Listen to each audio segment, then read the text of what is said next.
দেশে বিদেশের রাজনীতিতে, নির্বাচনে, যুদ্ধে, বাণিজ্যে, সমাজে, সংস্কৃতিতে, খেলার মাঠে যেখানে যা খবর হচ্ছে সেই খবর অনেক সময় বলতে চায় খবরেরও বেশি কিছু। তেমন খবর নিয়ে আমাদের প্রতিদিনের সংযোগ।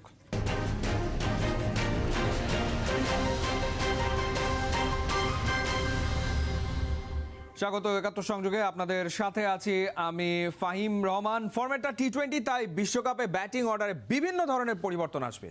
যুক্তরাষ্ট্রে যাওয়ার আগে সেই বার্তা স্পষ্টভাবেই দিয়ে গেছেন টাইগারদের হেড কোচ চান্দিকা হাথুরুসিং। গেল ওয়ানডে বিশ্বকাপে এমন সিদ্ধান্তের সমালোচনা হলেও সেই পলিসি থেকে সরে আসার পক্ষে নন লঙ্কান কোচ।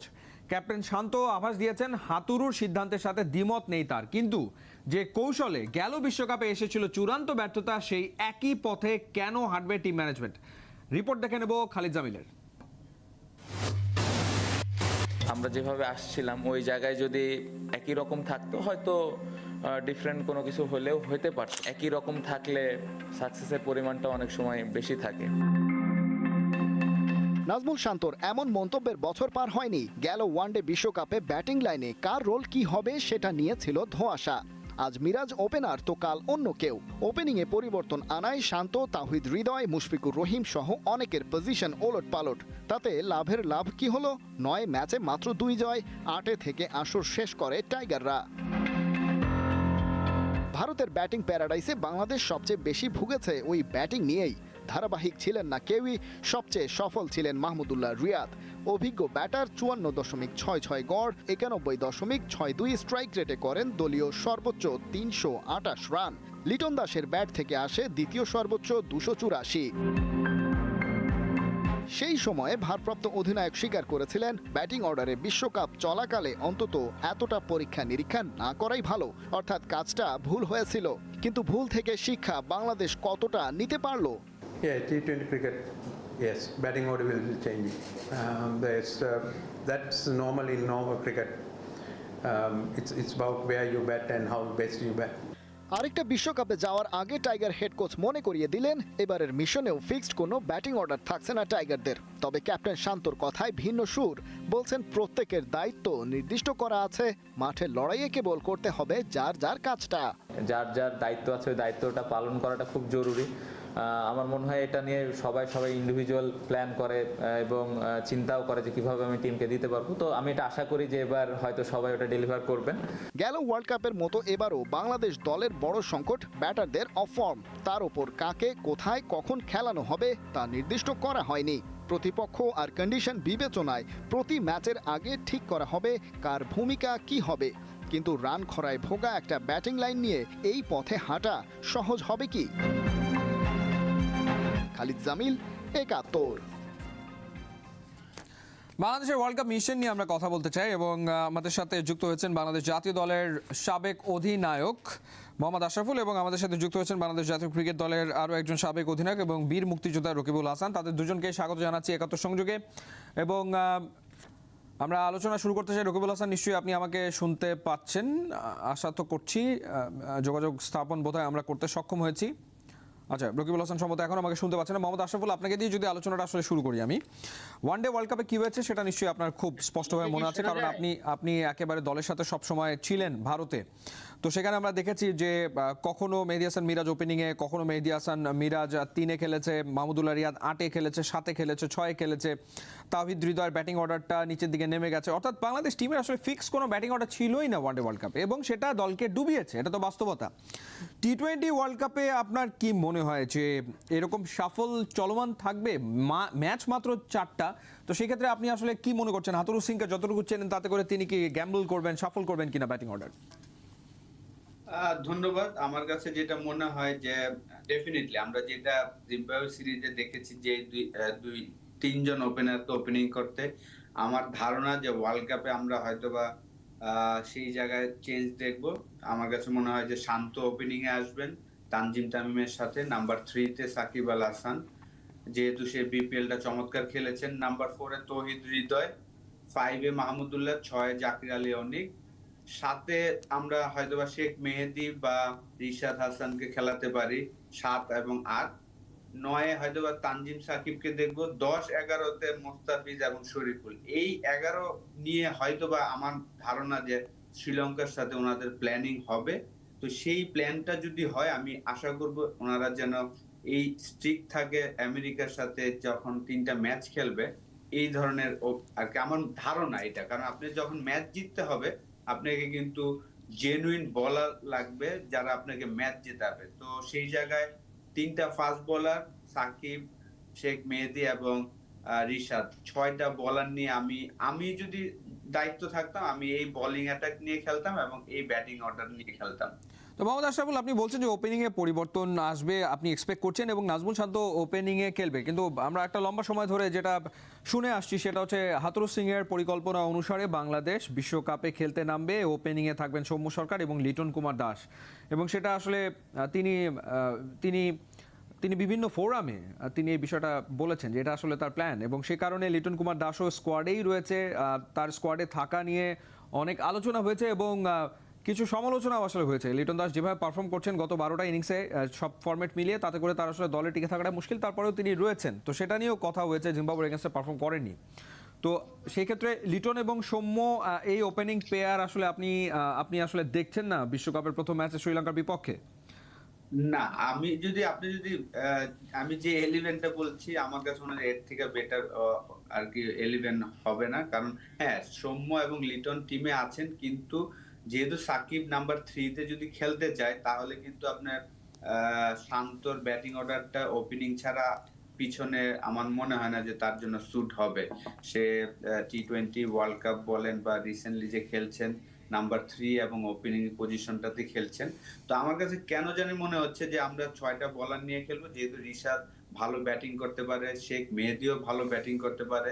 তো সেই জায়গায় এই দুইজনের কাছ থেকে হয়তো আমরা 8 ওভার না পেলেও 6 ওভার কি 7 ওভার বোলিং যদি পাই এই দুইজনের কাছ থেকে, এবং সাকিবের কাছ থেকে ধরেন আমরা 4 ওভার পেলাম, এবং 3টা ফাস্ট বোলারের থেকে 12 ওভারের জায়গায় যদি আমরা 10 ওভার পাই, তো এইভাবে হয়তোবা তারা হিসাব করবেন যে আমাদের 20টা ওভারের জন্য 5টা বোলার তো জেনুইন লাগবেই। একটা অকেশনাল বোলার, আগে অকেশনাল না, তারা জেনুইনই বোলার। তো সেই জায়গায় বোলিং ইউনিটটা নিয়ে আমি অলওয়েজ ওয়ারিড থাকবো, কারণ ম্যাচ কিন্তু আপনাকে বোলাররা জিতাবে। না না না, মোহাম্মদ আশরাফুল, আমরা বোলিং এর ব্যাপারটা তো আসলে বুঝলাম। আপনি বারবার নাজমুল শান্তকে যে ওপেনিং এই আশা করছেন বা এক্সপেক্ট করছেন, সাকিবকে সেক্ষেত্রে 3-এ আপনি চাইছেন বা সাকিব 3-এ হয়তো বা খেলবেও, মানে এটার কারণটা কি? মানে নাজমুল শান্তর আসলে আর ব্যাটিং অর্ডারে কোনো জায়গা আসলে হয় না ওপেনিং ছাড়া, এবং ওপেনিংয়ে যদি লিটন সৌম্য হয় তাহলে তো বেসিক্যালি একাদশে ক্যাপ্টেনেরই জায়গা হচ্ছে না। ব্যাপারটা কি এই কারণে আপনি চিন্তা করছেন যে হ্যাঁ, opening is the only place যেখানে আসলে নাজমুল শান্তকে খেলানো যেতে পারে, আর তো কোনো জায়গা আসলে নেই? না, এটা আমি মনে করি না, কারণ শান্ত চাইলে 4-এও খেলতে পারেন, কারণ সে স্পিনও ভালো খেলেন। তো সেই জায়গায় তার পজিশন নিয়ে আমি আসলে কোনো ওয়ারিড না। কিন্তু যেহেতু লিটনের ফর্মটা অতটা ভালো নাই, সে এবং তার লাকটাও তার ফেভার করছে না, ডেফিনেটলি আমি আশা করবো যে আমেরিকাতে সে প্রচুর হার্ডওয়ার্ক করবেন এবং তার সব দুর্বলতাগুলো কাটিয়ে উঠবেন। হয়তোবা সুযোগ পেতে পারেন, একটা ম্যাচে হয়তোবা সুযোগ পেতে পারেন, কিন্তু শুরুতে তাকে সুযোগ না দেওয়াটাই আমার কাছে মনে হয় যে তার জন্য ভালো হবে। এবং প্র্যাকটিস ম্যাচ 2টা ম্যাচ আছে, সেখানে ডেফিনেটলি সুযোগ পাবেন। তো সেই সুযোগেতে যদি সে ভালো কামব্যাক করতে পারে তখন হয়তোবা ডিফারেন্ট ওপেনিং স্লট হতে পারে। কিন্তু তানজিম তামিম যেভাবে লাস্ট 5টা টি-20 ম্যাচ খেলেছেন তার মধ্যে 2টা তার ইনটেন্ট গুলা ভালো ছিল, বিপিএল এর খেলাগুলো ভালো লেগেছে। তো এখন এই মুহূর্তে 3টা ওপেনারের মধ্যে আমার কাছে মনে হয় যে এই মুহূর্তে তানজিম তামিম 1 নাম্বার ওপেনার হিসাবেই আমার চোখে, এবং সৌম্য সরকার এবং লিটন তারা হয়তোবা যদি শান্ত ওপেনিং না করে তখন হয়তো ওই দুইজনের থেকে একজন করবে। আচ্ছা, যদি সেই দুজনের একজন করেন তাহলে আপনি তখন আবার শান্তকে দেখছেন 4 নম্বরে? যদি সাকিব আল হাসান খেলতে চায় নাম্বার 3 তে, কারণ সাকিব আল হাসান নাম্বার 3 তে কিন্তু রংপুর রাইডার্স এর হয়ে খুব ভালো ক্রিকেট খেলে। তো এখন তার উপরে, সাকিবের উপরে, যে সাকিব কি চাচ্ছেন ওয়ার্ল্ড কাপে, সে কি 3-এ খেলতে চাচ্ছেন আর নাকি কত নাম্বারে খেলতে চাচ্ছেন? কারণ 2023 ওয়ার্ল্ড কাপে কিন্তু কোশ্চেন করা হয়েছিল যে আপনি আসলে কেন নাম্বার 3 তে খেলেননি। সে বলেছিলেন 2019 ওয়ার্ল্ড কাপের পরে যেহেতু সে খেলে নাই সেই কারণে সে ওইভাবে চিন্তা করতে পারেনি। তো যেহেতু বিপিএল এ সে নাম্বার 3 তে খেলেছেন এবং সাকসেসফুল, তো আমি আশা করতে পারি যে সে ওয়ার্ল্ড কাপে হয়তোবা নাম্বার 3 তে খেলতে চাবেন এবং খেললে বেনিফিটটা বেশি হবে বাংলাদেশের। রাইট, সো আমাদের সাথে যুক্ত হয়েছেন ক্রীড়া সাংবাদিক নোমান মোহাম্মদ। নোমান মোহাম্মদকে স্বাগত জানাতে চাই ৭১ সংযোগে। নোমান মোহাম্মদ, আমরা ওয়ার্ল্ড কাপ প্রসঙ্গে আলোচনায় আসলে রয়েছে, স্কোয়াডটা নিয়ে অনেক কথাবার্তা আসলে হয়েছে। স্কোয়াডটা মানে চমক টমক তো এই স্কোয়াডে তেমন কিছু নাই আর কি, অন্যান্য বার দু একটা যে চমক থাকে। মানে আপনি কিভাবে স্কোয়াডটাকে মূল্যায়ন করবেন? খুব সংক্ষেপে যদি একটু শুনি আপনার কাছ থেকে। মানে যে নামগুলো আশা করা হচ্ছিল সেই নামগুলোই তো আসলে আছে স্কোয়াডে। বড়লে সেই নামগুলোই আছে। আমার কাছে শুধু মনে হচ্ছে যে বাংলাদেশ এখানে জেনুইন ৮জন ব্যাটসম্যান নিয়েছে স্কোয়াডে এবং জেনুইন ৮জন বোলার নিয়েছে। ৮-১৬ জন মানে আমি সাকিবকে ব্যাটসম্যান বোলার জেনুইন হিসেবে জেনুইন অলরাউন্ডার ধরে নিলাম। এই জায়গাটাতে আমার কাছে মনে হয় আশরাফুলের, আমি শুনছিলাম বাংলাদেশের ফার্স্ট ম্যাচ শ্রীলঙ্কার বিপক্ষে 11টা কিরকম হবে, আশরাফুল যেটা বলছিলেন আইডিয়াল 11 সেরকমই হওয়া উচিত, কিন্তু আমি ঠিক শিওর না যে বাংলাদেশ আসলে প্রপার মাত্র ৬ জন ব্যাটসম্যান নিয়ে একাদশ আছে। কারণ বাংলাদেশের টি-20 ফরম্যাটেও আমাদের সমস্যার মূল জায়গাটা হচ্ছে গিয়ে ব্যাটিং। আমরা ওয়ানডেতেও দেখি আমাদের বোলাররা টাইম এন্ড এগেইন ডেলিভার করেন, কিন্তু আমাদের ব্যাটসম্যানরা স্ট্রাগল করেন। সেই জায়গাটাতে আমরা জিম্বাবুয়েকে সিরিজও দেখেছি, আমরা বিনা উইকেটে মানে ফার্স্ট উইকেট পার্টনারশিপে ১০১ করে ফেলেছি, সেখান থেকে ৪২ রানে লাস্ট ১০ উইকেট হারিয়ে ফেলেছি। আমরা জিম্বাবুয়ের বিপক্ষে ১৫৭ রানে আমরা আটকে গেছি ২০ ওভারে। সো এরকম একটা টিম ওয়ার্ল্ড কাপের প্রথম ২টা ম্যাচে অ্যাটলিস্ট শ্রীলঙ্কা এবং সাউথ আফ্রিকার বিপক্ষে ৬ জন মাত্র জেনুইন ব্যাটসম্যান নিয়ে খেলবেন, এটা আমার কাছে মনে হয় না। সো দ্যাটস ওয়াই আমার কাছে ওই জায়গাটাতে মনে হয় বাংলাদেশের ব্যাটসম্যান একজন কম হয়েছে। আবার আপনার স্কোয়াডটা তো ১৫ জনের, আপনি সব জায়গায় তো আর আপনি কভার করতে পারবেন না। সাকিবকে দিয়ে আপনি ২ জনের প্লেস কভার করতে পারেন, এরকম অনেক তো আমাদের আসলে প্লেয়ার নেই। এবং ওই বোলিং লাইন আপের জায়গাটা তো আমাদের ৪ জন পেসার ৪ জন স্পিনার রয়েছেন, এবং আমার কাছে মনে হয়েছে যে বাংলাদেশ টিমের ফোকাসটা অনেক বেশি পরের ২টা ম্যাচে রয়েছে, যে কারণে স্পিনারের সংখ্যা বেশি। আমি আসলে ওই জায়গাটাতে আরেকজন যদি পেসার বাড়ানো যেত, আমি বলছি একজন ব্যাটসম্যান বাড়ানো যেত, একজন পেসার বাড়ানো যেত। তো আমার কাছে সমাধানটা ছিল হচ্ছে কি এরকম, যদি তানভীর ইসলামের জায়গায় মোহাম্মদ সাইফুদ্দিনকে স্কোয়াডে রাখা হতো তাহলে হচ্ছে কি সবকিছু কভার করতো। Apart from that squad is মানে ভেরি মাচ। আরেকটা ব্যাপার, এবার একটু মোহাম্মদ আশরাফুল আপনার কাছ থেকে শুনি। বাংলাদেশ ২১ সাল থেকে যদি আমরা হিসাব করি, ২১-এ বাংলাদেশ টি-20 ওয়ার্ল্ড কাপ খেলেছে, ২২-এ বাংলাদেশ টি-20 ওয়ার্ল্ড কাপ খেলেছে, ২০২৪-এ বাংলাদেশ টি-20 ওয়ার্ল্ড কাপ খেলতে চলেছে। সো ২১ থেকে ২৪ ৩ বছরের ভেতরে মানে তিনটা টি-20 ওয়ার্ল্ড কাপ বাংলাদেশ খেলবে, কিন্তু দলের ভেতরে উইকনেস স্পষ্ট একেবারে। তো ওয়ার্ল্ড কাপ আমরা খেলে যাচ্ছি একের পর এক, কিন্তু উইকনেসের জায়গাগুলা কাটিয়ে ওঠা সম্ভব হচ্ছে না। এখনও পাওয়ার প্লেতে বাংলাদেশ সেভাবে ভালো রান করতে পারে না, স্ট্রাইক রেটে খেলতে পারে না। তো এটা কেন তিনটা ওয়ার্ল্ড কাপ এই সময়ের ভেতরে আমরা খেললাম এবং এখনও আসলে আমরা তেমন কিছু আশাই করছি না। টি-20 ওয়ার্ল্ড কাপ থেকে আমাদের তেমন কোনো প্রত্যাশা আসলে নেই। মানে ক্যাপ্টেন নিজেই বলছেন যে মানে এই ফরম্যাটে আমরা তো খুব ভালো খেলি না, সো বড় আশা টাশা না করাই ভালো। মানে কেন আসলে আপনি যদি ২০২১ এবং ২২ টি-20 ওয়ার্ল্ড কাপ দেখেন, আমাদের ২০২১-এ তো খুবই খারাপ হয়েছিল। স্কটল্যান্ডের কাছে আমরা হেরেছি, আমরা হেরেছি, কিন্তু অপরচুনিটি ছিল, অনেকগুলো ম্যাচ আমাদের জেতার অপরচুনিটি ছিল, বিশেষ করে শ্রীলঙ্কার সাথে ম্যাচটা জেতা উচিত ছিল, ওয়েস্ট ইন্ডিজের সাথে জেতা উচিত ছিল, ওয়েস্ট ইন্ডিজের সাথে জেতা কাছাকাছি ছিলাম আমরা। তো আমাদের অনেকগুলো ম্যাচ জেতার কাছে গিয়েছিলাম, কিন্তু জিততে পারিনি। ২০২২-এ আমাদের সেরা ওয়ার্ল্ড কাপ বলবো এখন পর্যন্ত, যে ৮টা ওয়ার্ল্ড কাপ খেলেছি। ২০০৭-এ আমাদের ফার্স্ট উইন ছিল ওয়েস্ট ইন্ডিজের সাথে, তারপর থেকে কিন্তু আর বড় কোনো টিমের সাথে আমাদের জয় নেই। জাস্ট জিম্বাবুয়ে এবং নেদারল্যান্ডই আমরা লাস্ট ২০২২ সালে যেটা হয়েছে অস্ট্রেলিয়াতে, সেখানে আমরা উইন করেছিলাম ২টা ম্যাচ। এছাড়া আমাদের কিন্তু টি-20 ওয়ার্ল্ড কাপে বলার মতন নাই। দেখেন যে প্লেয়ার কিন্তু ওই সেমই আছে, কোনো চেঞ্জ নেই। মোহাম্মদ আশরাফুল ২০২২-এ বাংলাদেশ ইন্ডিয়ার সাথে জেতার মতো অবস্থায় ছিল এবং ম্যাচটা জিতলে বাংলাদেশ সেমিফাইনালেও খেলতে পারতো। রাইট, সেটাই। আজকে এত ইজি ম্যাচ আমরা হেরেছিলাম, সেটাই যে প্লেয়ার কিন্তু সেমই আছে। আপনি যদি দেখেন যে ২০২২ এবং ২১ এবং এই ২৪-এ এসে আপনি প্লেয়ারের অলমোস্ট কাছাকাছি প্লেয়ারই যারা টপ অর্ডারে ব্যাটিং করবেন। ওই সময় আপনার সৌম্য সরকার লিটন ভালো ফর্মে ছিল না। ২০২১-এ এসে পাকিস্তান সিরিজে তাকে বাদ দেওয়া হলো। সৌম্য সরকারকে অস্ট্রেলিয়াতে নেওয়া হলো যে না, সে বাউন্সি উইকেটে ভালো খেলে, সেই কারণে নেওয়া হলো। এবারও যে দেখেন যে আপনার এমন কিন্তু আহামরি কোনো পারফরমেন্স নাই দুইজনেরই, কিন্তু দুইজনই এক্সপিরিয়েন্স বলে আমরা তাদের সিলেক্ট করেছি, যেহেতু আমাদের হাতে আর কোনো প্লেয়ার নাই। তো রেজাল্ট আপনি কিভাবে আশা করেন? যে এমন হতো যে তাদের জায়গায় আমাদের ২-৩টা প্লেয়ার আছে যে যারা ৫০ এভারেজে রান করছে, ১৫০ স্ট্রাইক রেটে রান করছে, তাহলে আপনার রেজাল্ট হতো। ওই ২০২১ থেকে ২০২৪-এ ওই সেম ওপেনারদের নিয়ে আমরা যাচ্ছি, যাদের ফর্ম সেমই আছে। তো সেই জায়গায় আমাদের আসলে ইমপ্রুভমেন্ট হওয়ার তো কথা নয়, যা হওয়ার তাই হওয়ার কথা। একেবারে তাই, এই প্রসঙ্গে আমরা আলোচনা করবো, কিন্তু তার আগে আমাদেরকে এই মুহূর্তে একটা বিরতি নিতে হচ্ছে। একাত্তর সংযোগ আপনারা দেখছেন, একাত্তর সংযোগ ঠিক এই মুহূর্তে একটা বিরতি, ফিরে আসছি একটু পর, আশা করি সাথেই থাকবেন। বিশ্বকাপ খেলতে আমেরিকায় টাইগাররা বড় স্বপ্নকে সত্যি করতে বড় পথ পাড়ি দিয়েছে শান্ত তাসকিনরা। বাংলাদেশ কি পারবে গ্রুপ পর্বের বাঁধা টপকাতে? অতীত ইতিহাস বদলে শান্তরা কি দিতে পারবে চমক? দল নিয়ে কি স্বপ্ন বর্তমান ক্যাপ্টেনের? নাইয়ান বিন জসিমের একটা রিপোর্ট দেখে নিতে চাই।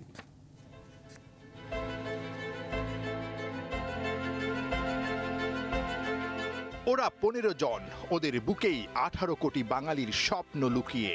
ওরা জয় দেখেনি সূর্য ওঠা 71-এর দিনে, তবে দিগ্বিজয়ী দীর্ঘ সাগর তীরে দাঁড়িয়ে ওরা সূর্য ওঠা ঠিকই দেখেছে। জয়ের নেশা তাঁদের হৃদয় গহীনে। ওরা জানে কিভাবে পাড়ি দিতে হয় কঠিন পথ। জয় দেখার প্রথম দিনেই ওরা ভয় গিয়েছে ভুলে। বাংলা ওদের অপেক্ষাতে। বিশ্ব ক্রিকেট আরো একবার কি কাঁপবে বাঘেদের গর্জনে? ওভারঅল টি-20 বিশ্বকাপে বাংলাদেশের সম্ভাবনাটা কেমন দেখেন, কন্ডিশন যদি হয় ইউএসএ এবং West Indies? It's a difficult group that Bangladesh are in, but আমার কাছে মনে হয় that capable of qualifying for the next round. দুইটা জায়গায় উইকেট স্লো হতে পারে।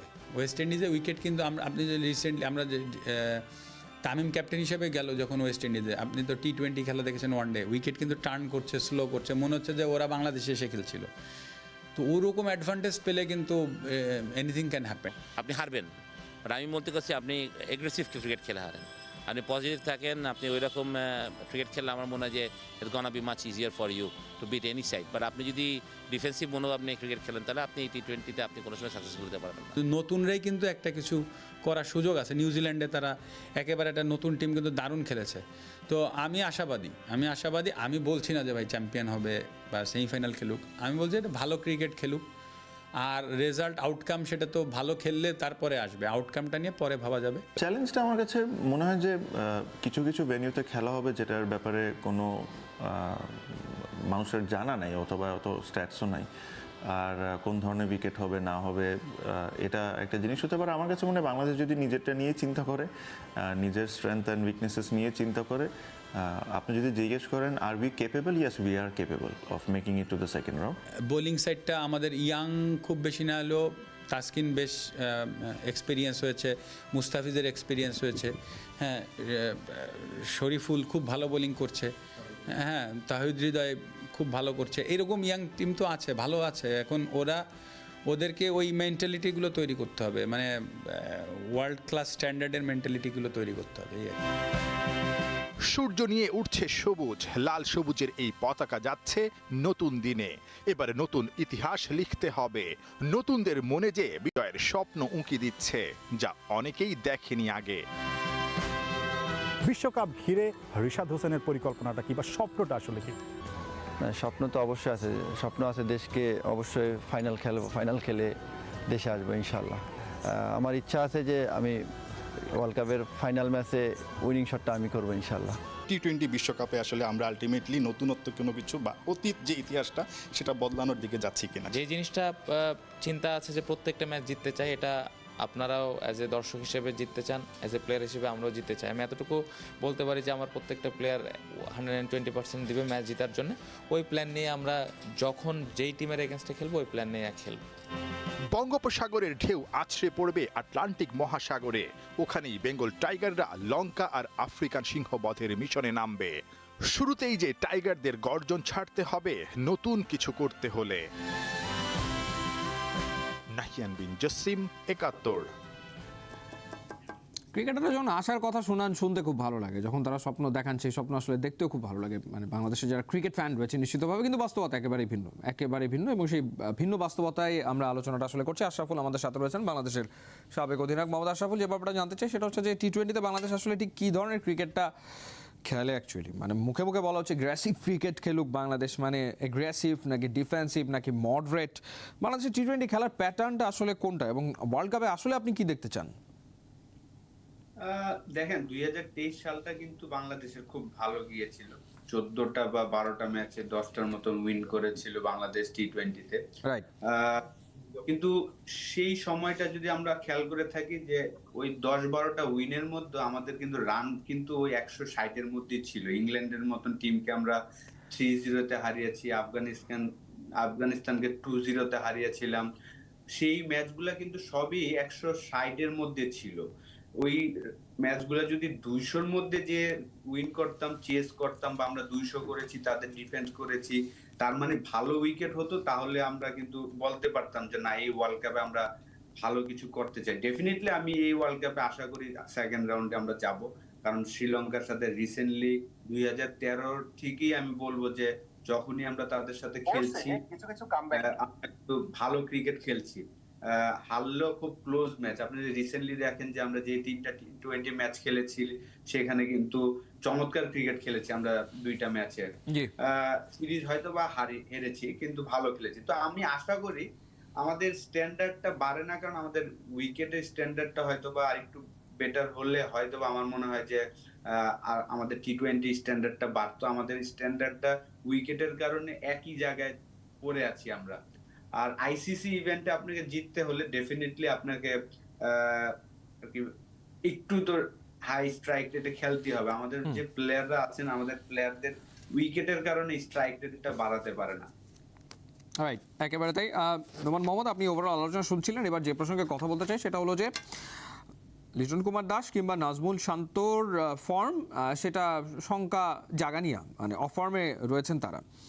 আবার আমরা দেখলাম যে সাইফুদ্দিন আসলে স্কোয়াড থেকে বাদ পড়লো, সাইফুদ্দিনকে রাখা হয়নি। পারভেজ ইমন, যে ঢাকা প্রিমিয়ার লিগে অনেক রান টান করছিল, ভালো ফর্মে ছিল, তাকে আসলে কোনো ম্যাচে দেখাই হলো না, তাকে ট্রাই করা হলো না। তো ঘরোয়া ক্রিকেটের যে ইনফর্ম প্লেয়ারদেরকে বিবেচনা অনেক ক্ষেত্রেই করা হয় না, এরকম অনেক উদাহরণ আছে, আমরা বিভিন্ন সময় দেখেছি যে ঘরোয়া ক্রিকেটে খুবই ইনফর্ম ক্রিকেটার, কিন্তু তাদেরকে বিবেচনা করাই হচ্ছে না। তো তাদেরকে বিবেচনা না করে যারাই খেলে যাচ্ছে, যেমনটা আশরাফুল বলেছে, 2021-এ তো আমরা দেখেছি এই ওপেনিং পেয়ারকে, 2022-এ আমরা এই ওপেনিং পেয়ারকে দেখেছি, এবং সেই ওপেনিং পেয়ারের উপরে আস্থা রাখা আরও একবার। কিন্তু সেখানে ডোমেস্টিকের ইনফর্ম ক্রিকেটারদেরকে বিবেচনায় না আনা, এটা কি কোচেরই একরকমের, কোচ আর নতুন কোনো প্লেয়ার দেখতে চায় না, কোচ কোচ মানে এটা কোচের একটা কমফোর্ট জোনের বিষয় হয়ে যায় না, টিম ম্যানেজমেন্টের ব্যাপার? আসলে ব্যাপারটা কার, কি কারণে হয় না, বা সিলেক্টররাও আস্থা পায় না কেন? না দেখুন, ইন পার্টিকুলার যদি এই কেসটার কথা আমি বলি, ওপেনিং নিয়ে আপনি যে প্রশ্নটা করলেন, যাদের কথা বলেছেন সেটা ওপেনিং নিয়ে বলেছেন। আমার মনে হয় না যে বাংলাদেশ ক্রিকেট টিম জিম্বাবুয়ের বিপক্ষে সিরিজে একদম নতুন 2টা ওপেনারকে দেখাটা এফোর্ড করতে পারতো না। এটা আমরা এখন বলতে পারি, এটা আমরা এখন এই মুহূর্তে দাঁড়িয়ে বলতে পারি অবশ্যই পারভেজ হোসেন ইমনকে দেখা উচিত ছিল। তাহলে তানজিদ তামিম তার ইন্টারন্যাশনাল ক্যারিয়ারের প্রথম 5 ম্যাচের মধ্যে 2টা 50 করছে, সেইটা হচ্ছে গিয়ে পারভেজ ইমনও করতে পারতেন, ডেফিনেটলি পারতেন। কিন্তু বাংলাদেশ টিম কি সেটা এফোর্ড করতে পারতো? বাংলাদেশ টিমকে আসলে জেনুইনলি বাংলাদেশ টিম এফোর্ড করতে পারে লিটন দাসকে ছাড়া যাওয়াটা? গত সিরিজে আমরা যেই ম্যাচটা শ্রীলঙ্কার বিপক্ষে জিতেছি, সেইখানে লিটন দাসের একটা সিগনিফিকেন্ট তার রোলটা ছিল, 24 বলে 36 রানে একটা ইনিংস। তার আগের সিরিজে যেই ম্যাচটা আমরা জিতেছি নিউজিল্যান্ডের বিপক্ষে, সেইখানেও তার একটা সিগনিফিকেন্ট রোল ছিল, 36 বলে অপরাজিত 41। ডেফিনেটলি আমরা এটা এফোর্ড করতে পারি না যে লিটন দাসকে ছাড়া আমরা ওয়ার্ল্ড কাপ স্কোয়াড সাজে, অথবা আমরা আরো 2টা প্লেয়ার দেখি। এটা আমরা পারি না, এটা আমরা এখন যতটাই এটা বলি না। কিন্তু পারভেজ হোসেন ইমন সেটা ডিজার্ভ করেন বলেই ন্যাশনাল টিমের এত কাছাকাছি এসেছেন, তাকে হচ্ছে গিয়ে ওই টিমটার মধ্যে রাখা হয়েছিল। যদি কারো কোনো ইনজুরি হতো, কোনোভাবে তার সামনে সুযোগটা ওপেন হয়ে যেত, তখন হয়তো বা তাকে এটা কাজে লাগানো হতো। আর আশরাফুলের ওই কথার সঙ্গে আমি একমত, কোনো ডাউট নেই। ইন পার্টিকুলার যদি আপনি 2জন ক্রিকেটারের কথা বলেন, লিটন দাস এবং সৌম্য সরকার, এই 2জন তো বাংলাদেশ ক্রিকেটের নেক্সট বিগ থিং গত 10 বছর ধরে হয়ে আছে। কখনো কখনো সেই আশাটা তারা পূরণ করেছেন, বেশিরভাগ সময় সেটা পূরণ করতে পারেনি। আপনি একটা জিনিস একটু বোঝার চেষ্টা করেন, বাংলাদেশের ওপেনিং এ এই মুহূর্তে সবচেয়ে নিরাপদ পজিশনে কে রয়েছে? সৌম্য সরকার। কারণ সৌম্য সরকার হচ্ছে গিয়ে প্রথম 3টা ম্যাচ তিনি খেলেননি, তারপরে এসে তিনি একটা ম্যাচে 41 করেছেন। কিন্তু আপনি যদি স্ট্যাট ঘাটেন, সৌম্য সরকার গত 2 বছরে তার ইন্টারন্যাশনাল টি20 ফরম্যাটে কোনো 50 তার নেই। গত 24টা ম্যাচে তার কোনো 50 নেই, 24টা ইনিংস। সো ওই স্ট্যাটটাও কিন্তু খুবই গ্লুমি একটা স্ট্যাট। কিন্তু যেহেতু হচ্ছে তিনি খেলেননি, একটু বাইরে ছিলেন, একটু হিসাবের মধ্যে ছিলেন না, আবার লিটনকে নিয়ে এত সমালোচনা হয়েছে, সেই কারণে তিনি একটা সাইডে চলে গেছেন। তো বাংলাদেশের এন্ড অফ দ্য ডে গিয়ে লিটন সৌম্যটা আমাদের জন্য এত একটা ডিসঅ্যাপয়েন্টিং একটা স্টোরি, এবং আমাদের বাংলাদেশ ক্রিকেটটা বোঝার জন্য আসলে এই 2জন হচ্ছে গিয়ে এত মানে অ্যাপ্রোপ্রিয়েট, তাদের চেয়ে অ্যাপ্রোপ্রিয়েট হয় না, যাদের উপর আমরা সবসময় আশা করি এবং বেশিরভাগ সময় আমরা নিরাশ হই। কিন্তু আমাদের আর কোনো অপশন থাকে না বলে ঘুরে ফিরে তাদের কাছে আসলে যেতে হয় এবং প্রত্যাশা করতে হয় যে এইবার অন্তত তারা ভালো করবেন। এই ওয়ার্ল্ড কাপে আমরা সেই একই প্রত্যাশাই করছি। আমি একটা অ্যাড করতে চাই আপনার এখানে। আমাদের এক্স চিফ সিলেক্টর নান্নু ভাইয়ের একটা ইন্টারভিউ দেখলাম দল ঘোষণার পরে। উনি বলছিলেন যে মোসাদ্দেক হোসেন সৈকত স্ট্যান্ড বাই থাকলে উনি খুশি হতেন, কিন্তু তার বিপিএল রেকর্ড যদি দেখেন যে 100 রানও মনে হয় করে নাই, বলও করে নাই, কিন্তু ঢাকা প্রিমিয়ার লিগে ভালো খেলাতে উনি চাচ্ছেন যে সে যেন টি-20 ওয়ার্ল্ড কাপ স্কোয়াডের স্ট্যান্ড বাই থাকলে উনি খুশি হতেন। তো আমাদের সবারই ধারণা যে ফরম্যাটটা খেলা হচ্ছে, আমরা যাচ্ছি কিসে, টি-20-তে। তো টি-20 পারফরমেন্স বিবেচনা না করে আমরা বিবেচনা করছিল ওয়ানডে ক্রিকেটে কে ভালো করেছেন, 4 ডে ক্রিকেটে কে ভালো করেছেন, তাকে নিয়ে আমরা আলোচনা করছি। আপনি যে পারভেজ ইমনের কথা বলছি আমরা সবাই, কিন্তু ওর বিপিএল এ যদিও সে বেশি অপরচুনিটি পায়নি, মাত্র 4টা সুযোগ পেয়েছে, 4টা ম্যাচ খেলেছে। হ্যাঁ, ওই 4টাতেও কিন্তু ও অতটা ইম্প্যাক্ট ইনিংস খেলতে পারেনি, যেটা তানজিম তামিম, আমরা কেন সবাই তানজিম তামিমকে বলছি, সেই ইম্প্যাক্ট ইনিংস গুলো খেলেছেন। তো আমাদের প্লেয়ারদেরও আমি বলবো যে যেই ফরম্যাটটা খেলা হচ্ছে ওই ফরম্যাটটার জন্য তারা যদি ভালো খেলতো তাহলে কাজটা সহজ হয়ে যেত। আপনি দেখেন যে লিটন বিপিএল এ কিন্তু ভালো খেলেছেন, বিপিএল এ শুরুর দিকে ভালো হয়নি, কিন্তু মাঝখানে এবং শেষের দিকে কিছু কিছু ইনিংসে খেলেছেন, এবং এক্সপিরিয়েন্সের কারণেই আমরা, যেটা নোমান ভাই বলছেন যে আসলে আমাদের হাতে প্লেয়ারও নাই ওইভাবে যে আপনি নিবেন, এই কারণে আমাদের ওইভাবে ওদেরই নিতে হয় সব সময়। আমি এখানে যে আশরাফুল যেহেতু আমার সাথে অ্যাড করলো, আমি একটা লাইন শুধু অ্যাড করি। নান্নু ভাইয়ের ওই ইন্টারভিউটা আমি দেখিনি, মোসাদ্দেক সৈকতের যে ব্যাপারটা, যদি নান্নু ভাই এরকম, মানে আশরাফুল বলছেন নিশ্চয়ই নান্নু ভাই এরকম বলেছে। মোসাদ্দেক সৈকত 2023 সালে বাংলাদেশের, আমি যদি ভুল না করি, টি-20 কন্ট্রাক্টে ছিলেন, কিন্তু সারা বছর তাকে একটা ম্যাচও খেলানো, একটাও না, নট এ সিঙ্গেল ম্যাচ, এবং পুরো বছর আমাদের চিফ সিলেক্টর নান্নু ভাই ছিলেন। সো এখন এসে যদি নান্নু ভাই যদি আবার তাকে ব্যাক করেন ওয়ানডে ফরম্যাটে, এবং সেটা হচ্ছে কি আমাদের 50 ওভার্স প্রিমিয়ার লিগের পারফরমেন্স, সেটাও যে খুব আউটস্ট্যান্ডিং ছিল তা নয়, তাহলে এটা আমার কাছে মনে হয় যে এটা ঠিক তার আগের যে পোস্টটা ছিল সেইটার সঙ্গে কিছুটা সাংঘর্ষিক হয়েছে। হ্যাঁ, right, exactly. In fact Mosaddek Hossain Saikat তো টি-20-তে অল অফ আ সাডেন ক্যাপ্টেন্সিও পেয়ে গিয়েছিলেন, সো ক্যাপ্টেন্সিও তিনি আসলে করেছেন। তারপরে তিনি দৃশ্যপটেই নেই, তারপর দৃশ্যপট থেকে তিনি কেমন করে যেন হারিয়ে গেলেন, এই ব্যাপারটা তার ক্ষেত্রে ঘটেছে। নুরুল হাসান সোহান টি-20 স্কোয়াডের মেম্বার ছিলেন, ওয়ার্ল্ড কাপেও নুরুল হাসান সোহান ছিলেন, তারপরে নুরুল হাসান সোহানকেও আর দেখা যাচ্ছে না। সো এরকম শামীম পাটোয়ারি, তাকে ভাবা হচ্ছিল টি-20-র জন্য আদর্শ ক্রিকেটার, সেই শামীম পাটোয়ারিও আর বিবেচনাতে আসে না বা নেই, সেটাও আমরা আসলে দেখছি। এ প্রসঙ্গে হয়তো কথা আরও বলবো, তার আগে একটা বিরতি আমাদেরকে নিতে হচ্ছে। আপনারা দেখছেন একাত্তর সংযোগ, ঠিক এই মুহূর্তে আরও একটা বিরতি, ফিরে আসছি একটু পর, আশা করি সাথেই থাকবেন। ধন্যবাদ সাথে থাকার জন্য। একাত্তর সংযোগ দেখছেন, ফাহিম রহমান সাথে রয়েছি। আমাদের সাথে রয়েছেন বাংলাদেশ জাতীয় দলের সাবেক অধিনায়ক মোহাম্মদ আশরাফুল এবং ক্রীড়া সাংবাদিক নোমান মোহাম্মদ। মোহাম্মদ আশরাফুল, আমেরিকার কন্ডিশন নিয়ে অনেক কথা হচ্ছে, ড্রপ ইন উইকেট স্লো হয়, সেরকমটা আমরা শুনছি। সেক্ষেত্রে টেক্সাস নিউ ইয়র্কে উইকেট স্লো হবে, ক্যারিবিয়ান কন্ডিশনে উইকেট স্লো হবে, তেমন আসলে সবাই প্রত্যাশা করছে। কিন্তু এই ড্রপ ইন উইকেটগুলো বানানোর দায়িত্ব ছিল অস্ট্রেলিয়ানরা এবং অ্যাডিলেইডের একটি প্রতিষ্ঠান, তারা আসলে এই উইকেটগুলো তৈরি করেছে, যারা বিগ ব্যাশের উইকেটগুলো আসলে তৈরি করে। তো সেই ক্ষেত্রে কি আসলে ড্রপ ইন উইকেট স্লো হবে না কি হবে, বা ক্যারিবিয়ান কন্ডিশনই বা কেমন হবে? ফাইন ভাই, আমার খেলার এক্সপিরিয়েন্সে আর কি, আমার ইন্টারন্যাশনাল খেলার এক্সপিরিয়েন্সে আমি নিউজিল্যান্ড এবং অস্ট্রেলিয়াতে ড্রপিং উইকেটে খেলেছিলাম। ওই জায়গার উইকেটগুলো বিউটিফুল ছিল, চমৎকার ব্যাটিং উইকেট হয়। হ্যাঁ, আর কি যতটা অন্য উইকেটে যতটা পেস হয়, এখানে অতটা পেস হয় না। আমাদের জন্য একটা অ্যাডভান্টেজ আমি মনে করি, কারণ এখানে যত জোরে বল করুক একটা ইভেন বাউন্স থাকে। তো যদি আমার সময় ওইটা ছিল, এখন আমি জানি না যে আসলে আমেরিকাতে কি ধরনের উইকেট হবে। আমি বিশ্বাস করি যে ভালো উইকেট হবে এখানে, হয়তোবা অতটা স্পিডি হবে না, বল একটু হয়তোবা থামতে পারে, যেটা আমাদের জন্য একটা অ্যাডভান্টেজ আমি মনে করি। ভালো ব্যাটিং উইকেটই হবে, বাউন্সি উইকেট হবে, ইভেন উইকেট হবে। ড্রপিং উইকেট যদি আপনার, এটা অস্ট্রেলিয়া নিউজিল্যান্ডে খেলার এক্সপিরিয়েন্সটা আমি শেয়ার করছি, এখন এটা কোন জায়গা থেকে আনছে আমি ঠিক জানি না, কিন্তু আমার এক্সপিরিয়েন্স আমি বলবো যে খুবই চমৎকার উইকেট হবে। আর ক্যারিবিয়ান কন্ডিশন? ক্যারিবিয়ান তো আসলে আমরা খেলেছি, সবার এক্সপিরিয়েন্স আছে, তারা সব ধরনের উইকেটই কিন্তু তৈরি করতে পারে। এক একটা জায়গায় কিন্তু এক এক রকম হবে, যেহেতু আমাদের খেলাগুলো মনে হয় সেন্ট কিটসে না সেন্ট ভিনসেন্ট, হ্যাঁ কিংস্টোন, সেন্ট ভিনসেন্টে আমাদের খেলার এক্সপিরিয়েন্স আছে বাংলাদেশ টিমের অনেক প্লেয়ারেরই। ওইখানে একটু স্লো হয়, ওইখানে স্পিনারদের হয়তোবা ডমিনেট করবে ডেফিনেটলি, কিন্তু যেহেতু আইসিসি ইভেন্ট, আমার কাছে মনে হয় যে অতটা স্লো তারা রাখবে না, একটু হাই স্কোরিং ম্যাচ হওয়ার জন্য উইকেট তৈরি করবেন। আইসিসি ইভেন্টে আমরা সবসময় দেখে আসছি যে ভালো উইকেট হয়। তো ওয়েস্ট ইন্ডিজে তো আমাদের প্লেয়ারদের একটা এক্সপিরিয়েন্স আছে সবারই, কিন্তু আমেরিকাতে যে ড্রপ উইকেট হবে আমি শিওর যে ভালো উইকেট পাবে তারা। অলরাইট, নোমান মোহাম্মদ, কি মনে হচ্ছে, মানে আমরা তো আসলে ওভারঅল এক্সপেকটেশন সবার নিয়ে কথা বললাম, এবার আপনার ব্যক্তিগত এক্সপেকটেশনের কথা যদি শুনি, মানে হোয়াট ইউ আর এক্সপেক্টিং এই ওয়ার্ল্ড কাপে ঠিক কি হতে যাচ্ছে বাংলাদেশ টিমের সাথে, কি মনে করছেন, কি প্রেডিক্ট করছেন?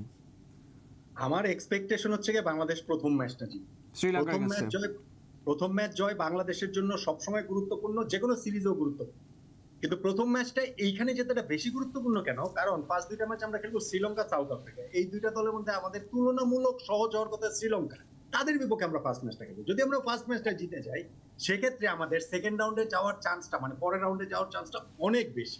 সাউথ আফ্রিকার কাছে আমরা হেরে গেলেও আমাদের নেদারল্যান্ডস রয়েছে, নেপাল রয়েছে, এবং পুরো টিমটা একটা অন্যরকম ভাবে তারা উজ্জীবিত অবস্থায় থাকে। তো আমার এক্সপেকটেশন যদি আমি একদম যদি ন্যারো ডাউন করে আনি, ফার্স্ট ম্যাচ জয়। প্রথম ম্যাচ জিতলে তারপরে এই টিমটা সেকেন্ড রাউন্ডে যাবে। আমি এখন বলবো না যে বাংলাদেশের এই টিমের সামর্থ্য রয়েছে সেমিফাইনাল খেলা, ফাইনাল খেলা, বা বাংলাদেশ এই টিম শিরোপা জিতবে। আমাদের ক্রিকেটাররা আমি দেখছিলাম যে তারা বলছে, মানে একটা হচ্ছে কি, নাজমুল শান্ত আমাদের ক্যাপ্টেন যখন বলে যান যে আমাদের উপরে বেশি এক্সপেকটেশন রাখেন না, সেটাও আমার কাছে মনে হয় যে এটা ঠিক প্রপার না। আবার যখন কোনো ক্রিকেটার বলেন যে আমাদের স্বপ্ন হচ্ছে কি টি-20 ওয়ার্ল্ড কাপে আমি ম্যাচ উইনিং শটটা খেলবো, আমি হচ্ছে কি এখানে ফাইনালে ম্যান অফ দ্য ম্যাচ হবো, ফাইনালে আমি দলকে জেতাবো, এইটাও বাংলাদেশের এখনকার টি-20 বাস্তবতার সঙ্গে অনেক দূরে আসি। তো সেক্ষেত্রে আমার এক্সপেকটেশন পার্সোনাল, প্রথম ম্যাচটা বাংলাদেশ জিতুক, বাংলাদেশ সেকেন্ড রাউন্ডে যাক। টি-20 ওয়ার্ল্ড কাপ হিস্ট্রিতে আমরা 2007 সালে যে ওয়েস্ট ইন্ডিজকে হারিয়েছি, এরপরে আর কখনোই মূল পর্বে আমরা কোনো বড় দলকে হারাতে পারি। এমনকি গত ওয়ার্ল্ড কাপটা যে আমাদের সফলতম ছিল, সেখানেও আমরা হারিয়েছি কাদের, নেদারল্যান্ডস আর জিম্বাবুয়েকে। তাও নেদারল্যান্ডসের বিপক্ষে বাংলাদেশের ম্যাচ যথেষ্ট কঠিন ছিল, 9 রানে জিতেছে নেদারল্যান্ডসের সাথে, এবং জিম্বাবুয়ের সাথে তো নাটকীয় সেই ঘটনা, মানে দুইবার যে আউট করা লাগলো, মোসাদ্দেক বল করলো, রাইট? সো ওইটাও একেবারেই মানে কি বলা যায় যে কষ্টার্জিত জয়। এক্স্যাক্টলি, সেই কারণে হচ্ছে যে যদি আমরা এবার এখানে শ্রীলঙ্কার বিপক্ষে আমরা জিততে পারি, একটা গুড স্টার্ট যদি টুর্নামেন্টের হয়, এই দলটার সেকেন্ড রাউন্ডে যাওয়ার সামর্থ্য রয়েছে। এটা ডেফিনেটলি আমাদের যতই সমস্যা থাকুক, যত কিছু হোক, যতই কম ফর্মে থাকুক, বাংলাদেশের এই টিম নেক্সট রাউন্ডে যাওয়ার ক্যাপাবিলিটি আছে, এটা আমি বিশ্বাস করি। এই দলটা সেমিফাইনাল ফাইনাল খেলবে কতটা আমি আসলে আশা করি। Mohammad Ashraful, pick one player, Bangladesh team থেকে একজনকে পিক করবেন, মানে যে আপনার মনে হয় যে মানে বাংলাদেশের আউটস্ট্যান্ডিং পারফর্মার এবারে টি-20 ওয়ার্ল্ড কাপে হতে পারে একজন। আমি আশা করবো তানজিমটা আমি অসাধারণ একটা ওয়ার্ল্ড কাপ কাটাবে, কারণ সে যে স্টাইলে খেলতে পছন্দ করে, এই ফরম্যাটটা কিন্তু তার জন্য স্যুট করে। আমি মনে করি যে তানজিম তামিমের জন্য একটা বিগ অপরচুনিটি সুপারস্টার হওয়ার জন্য। রাইট, সো আমরা সেটাই প্রত্যাশা করবো যে তানজিদ তামিমের মাধ্যমে আসলে মানে নতুন ধাঁচের নতুন দিনের টি-20 ক্রিকেটটা বাংলাদেশ আসলে খেলতে শুরু করবে, এবং সেটা এবারে বিশ্বকাপ থেকে, সেটাই আমাদের প্রত্যাশা। মোহাম্মদ আশরাফুল, আপনাকে অসংখ্য ধন্যবাদ। নোমান মোহাম্মদ, আপনাকে অসংখ্য ধন্যবাদ আমাদের সাথে যুক্ত হওয়ার জন্য। বিশ্বকাপের সময় ঘনিয়ে আসছে, এবং ঠিক এই মুহূর্তে খুব একটা প্রত্যাশা দলের প্রতি না থাকলেও যতই কাছে আসবে ততই প্রত্যাশা বাড়তে থাকবে, এটাই আসলে স্বাভাবিকতা। বাংলাদেশ দলের জন্য অনেক শুভকামনা থাকলো। সবাই ভালো থাকবেন, সুন্দর থাকবেন, সুস্থ থাকবেন।